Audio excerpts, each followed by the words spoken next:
ये स्टूडेंट के लिए है, पढ़ाई नहीं, मौत हो रही है।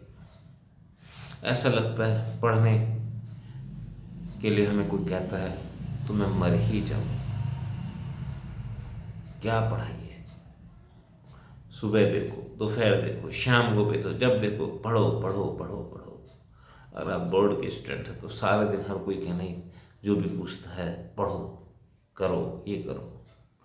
और हमारा मन है कि हमें पढ़ने का नाम लेते ही ऐसा लगता है मौत आ गई, जिंदगी झंड हो गई है, बिल्कुल बेकार हो गई है, बिल्कुल नीरस हो गई है।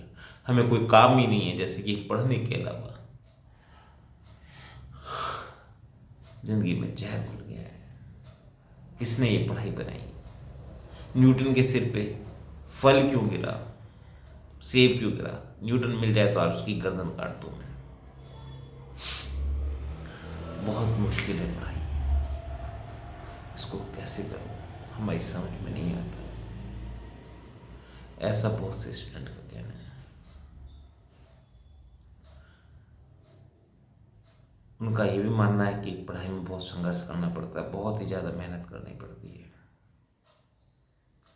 लेकिन संघर्ष क्या होता है उन्हें पता ही नहीं। आज मैं आपको अपनी छोटी सी स्टोरी बताता हूँ जो एक संघर्ष को बयां करती है। यूँ तो बहुत सारी स्टोरियाँ हर किसी के पास होती हैं, लेकिन मैं दूसरों की स्टोरी न सुना करके आज मैं अपनी ही बात बताता हूँ। मैं पढ़ने में बड़ा अच्छा था, बहुत शार्प था, हमेशा टॉपर में रहा। जब मैंने ग्रेजुएशन किया, ग्रेजुएशन से पहले मैं ट्वेल्थ की 11th 12th ग्रेजुएशन से पहले ही मैं एमएससी की मैथ्स कर चुका था। मेरे को एक सनक थी कि मैं आईएएस या पीसीएसई बनूंगा, उससे नीचे की जॉब नहीं लूँगा। इसके साथ साथ मैंने अपने आप को लिमिट भी करा कि मैं सिर्फ 2 ईयर्स ही तैयारी करूँगा।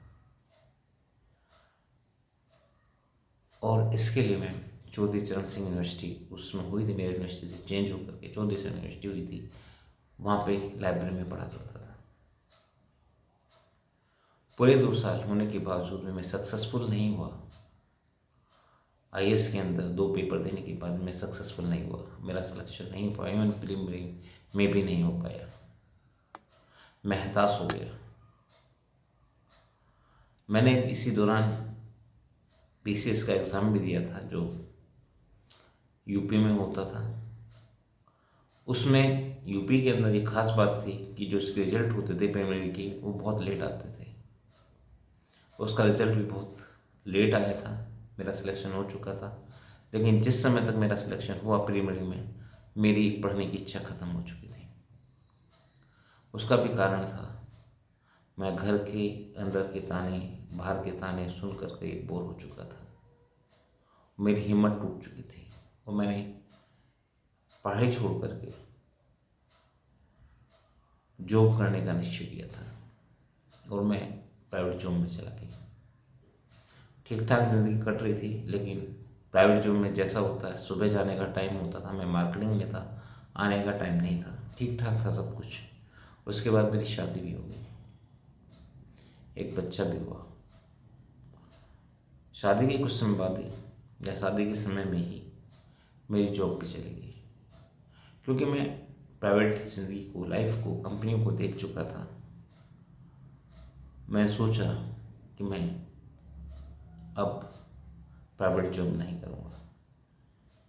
उसके बाद हमारे पास, और ना मुझे मिल भी नहीं रही थी, सबसे बड़ी बात तो है मिल भी नहीं रही थी कोई ठीक की जॉब जो मैं कर लेता, या मैं उसके साथ अपने बीवी और बच्चों को ले जा करके वहीं रह लेता। इसके बाद मेरी वाइफ ने कोर्स किया हुआ था अचार मुरब्बे वगैरह का, उसी के हिसाब से हम लोगों ने अपना बिजनेस स्टार्ट करा। और उसमें होता ये था कि मैं स्कूटर में रख कर के अचार के पैकेट बना करके ले जाता था मार्केट के अंदर, और डोर टू डोर जा करके उसको बेचा करता था। शाम को 5 बजे के बाद मेरी वाइफ आसपास की कॉलोनी में जाती थी और उनको बेचती थी। और इस तरीके से हमें 9 या 10 रात को रोज बच जाते थे सुबह से लग करके। इसके अलावा रात के समय में हम अचार या मुरब्बे या कोई भी चटनियाँ हम बनाया करते थे। इस सब के बावजूद भी हमारे पास बहुत पैसा नहीं होता था। हाँ, इतना है कि हमारा घर का खर्च धीरे धीरे चलना, खर्च निकलना शुरू हो गया था। मेरी बेटी 2.5 साल की हो गई थी और मैंने अपने पड़ोसियों से पैसा लेकर के, उधार लेकर के उसका एडमिशन कराया था। मेरे पेरेंट्स ने, मेरे रिश्तेदारों ने मेरी पहले भी कोई मदद नहीं करी थी और हमें उम्मीद भी नहीं थी कि वो मेरी कुछ मदद कर पाएंगे, इसलिए हमने उनसे कहा भी नहीं और कह करके हम अपने आप को छोटा नहीं बनाना चाहते थे। लेकिन अचार मुरब्बे के बिजनेस ने हमें इतनी स्टेबिलिटी दी कि हमारा खर्चा आराम से चलता रहा। उसके बाद खर्चा चलता रहा, खर्चे के साथ आप संघर्ष हमारा देख सकते हैं कि हम सुबह 9 बजे मैं मार्केट जाता था, उससे पहले हमें अचार मुरब्बे जो भी बनाने होते थे वो बना लेते थे। शाम को मेरी वाइफ आती थी, वो 4-5 बजे करीब जाती थी और 7-8 बजे आती थी सेल आउट करके। आप ये समझ सकते हैं कि एक अच्छी इकोनॉमी, MBA आदमी, MBA लड़का, अच्छे पढ़े लिखे लोग इस तरह का काम जब करते हैं तो जग में कितनी हंसाई होती है। और आप समझ सकते हैं हमारे मनोभावों को। हमें एक दूसरे के साथ देख करके लोग तिल तिल करके हंसना, लोग हम पर हंसते थे, मजाक उड़ाते थे। आप इसका कंपेरिजन ऐसे कर सकते हैं, आपके यहाँ कोई बेचने वाला आता है कोई चीज़, उससे भी देख सकते हैं कि आप उसको कैसे ट्रीट करते हैं, कितनी बात करते हैं, कितना सम्मान देते हैं। तो हमारा वो बहुत बड़ा संघर्ष का समय था कि जहाँ हमें अपने आत्मसम्मान के लिए भी सोचना पड़ता था कि हमें मिलेगा भी नहीं मिलेगा। हमें ये भी सोचना पड़ता था कि दूसरा हमें इतनी क्या कह दे। हमारा बिजनेस ऐसा था, पलट करके हम ज़्यादा जवाब भी नहीं दे पाते थे। उस समय के बाद लेकिन हमारे खर्चे में कोई कमी उस समय तक नहीं आई। ऑटोमेटिकली सारी चीज़ ईश्वर ने ऐसा हाथ पकड़ा हुआ था कि हम मेहनत ज़रूर कर रहे थे, मेहनत भी बहुत अच्छी हो रही थी, इनकम भी हमारी इतनी ठीक थी कि हमारा खर्चा ठीक ठाक निकल जाता था। हमारी ऐसी बहुत ज़्यादा ख्वाहिश भी नहीं थी कि जस्ट खर्चा निकल जाए। लेकिन धीरे धीरे हमारी चीज़ सिचुएशन सेम हो गई और आज की डेट में ना तो हम पैसे के मामले में बहुत ज़्यादा अच्छे नहीं तो बहुत ज़्यादा बुरे भी नहीं हैं। संघर्ष करना किसे कहता है, अब मैं आपको दूसरे एग्जाम्पल से बता सकता हूँ। उसी दौरान मेरी वाइफ की जॉब लगी थी। एक चीज़ और बताना चाहूँगा, जॉब लगने के समय में, उसकी प्रोसेस के समय में, उसकी ट्रेनिंग के समय में भी हमारे लिए फिर दिक्कत आई थी। दिक्कत ये थी, ट्रेनिंग में चली जाती थी और मुझे घर पे भी रहना होता था और अचार मुरब्बों का काम भी देखना पड़ता था। और धीरे धीरे हमने देखा कि हमारी सेल में इतनी तो हो जाती थी या ऊपर वाले का हाथ था, कहीं से कहीं ना किसी तरीके से पैसा आ जाता था, हमारा खर्चा चलता था। इवन यहाँ तक हुआ कि जो हमारा काम बंद कर दिया उसके बाद भी हमारा 1 साल का खर्चा अचार मुरब्बों की जो हमारे पास स्टॉक था उसी से चला। उसके बाद तो बहुत कुछ अच्छा होता चला गया। मेरे वाइफ की जॉब लग गई, मेरा जो कोचिंग मैंने स्टार्ट करा था वो भी बहुत अच्छा चला। फिर मैंने जॉब भी की, उसके बाद फिर मैं दोबारा कोचिंग में आया, अपना घर, सेपरेट घर भी लिया, सारी चीज़ें सब कुछ सही रहा। यहाँ हमारी हैप्पी, ठीक ठाक कह सकते हैं कि सारी चीज़ें यहाँ तक सही रही। लेकिन हम बच्चों के रेफरेंस में हम बात कर रहे थे। मेरे बच्चे मेरी वाइफ जो है एक गवर्नमेंट स्कूल में, प्राइमरी स्कूल में एक टीचर है। जहाँ वो पढ़ाने जाती है वो देखते कि वहाँ बहुत सारे बच्चे हैं, बहुत ही ब्रिलियंट बच्चे हैं, लेकिन उनके पास गरीबी इतनी है कि बच्चों को खाने के लिए भेजते हैं कि स्कूल में खाना खाएंगे। मजदूर होते हैं और काफ़ी समय वो आते भी नहीं हैं। बच्चे जो पढ़ना चाहते हैं, ब्रिलियंट हैं, लेकिन उनके पास ना घर का माहौल ऐसा है, ना सिचुएशन ऐसी है कि वो पढ़ा सकें उनको। यूँ तो सब कुछ फ्री होता है उनका, लेकिन सर्दियों के समय में फिर उनको देख कर बड़ी दया आती है कि हर बहुत सारे बच्चे ऐसे होते हैं जिनके पास एक ही शर्ट होती है, सिंपल शर्ट, ऊनी कपड़े भी नहीं होते, उसमें ही वो स्कूल आते हैं और ठंडे फर्श पे बैठते हैं। संघर्ष देखना हो तो इन बच्चों का देखो, जो पढ़ने तक के लिए संघर्ष करते हैं।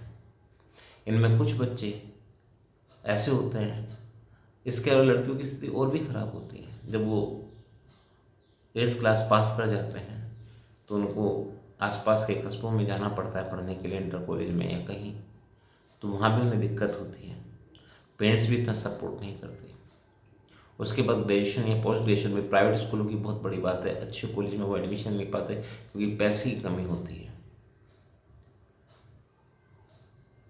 लेकिन इन सब की परेशानियों के बावजूद भी उनमें से कुछ बच्चे ऐसे होते हैं जो फाइनली बाहर तक निकल आते हैं, आगे तक निकल आते हैं, अच्छे गवर्नमेंट जॉब में चले जाते हैं या अच्छे प्राइवेट जॉब में चले जाते हैं, या वो अपना बिजनेस अच्छा कर लेते हैं।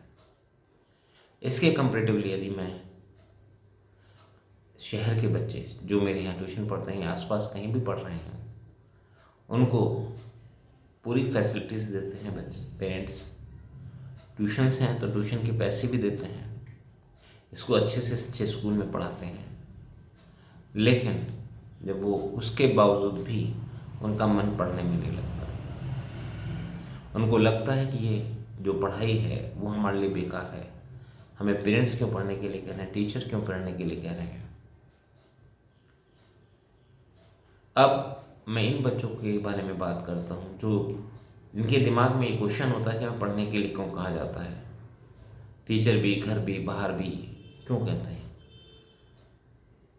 इसके लिए आप अपने जो लोग बिजनेस कर रहे हैं उनसे, अगर आपके घर में तो घर वालों से मत पूछिए, दूसरे लोगों से पूछिए जो बिजनेस कर रहे हैं या जो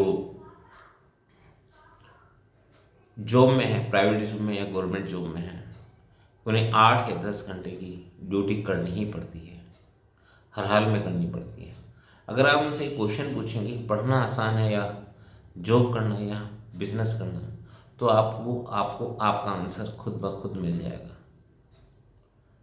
एक बात तो मैं अपनी तरफ से ऐड करूँगा, पढ़ाई एक ऐसी चीज़ है, अगर आप पढ़ाई करते हैं पूरी तरीके से तो उसका रिजल्ट आपको अवश्य मिलेगा। 6 महीने में आपको टेस्ट वेस्ट होते हैं, आपके हाफ ईयरली एग्जाम होते हैं, उसका रिजल्ट मिल जाता है ना। आज की डेट में कोई बिजनेस ऐसा है जिसमें आप इन्वेस्टमेंट करें और गारंटेड रूप से कह दें कि इतना पैसा हमारे पास मिल जाएगा। यूँ तो आप यूट्यूब में जाओगे, बहुत सारे चैनल भरे पड़े हैं जो 3 महीने में ऐसा कमाओ, इतने वैसा करो, 2 घंटे करो, इतना 10,000 कमाओ, 5,000 कमाओ। लेकिन प्रैक्टिकलिटी ये बिल्कुल अलग है, बिल्कुल चीज़ें अलग हैं। और एआई आने के बाद तो ये चीज़ें और टफ होती जा रही हैं। इसलिए आप लोगों को ये बात मेरी समझ में आती है तो बहुत अच्छा है, नहीं तो आने वाले वक्त में आपको ये बात ऑटोमेटिकली समझ में ही आएगी। Thank you.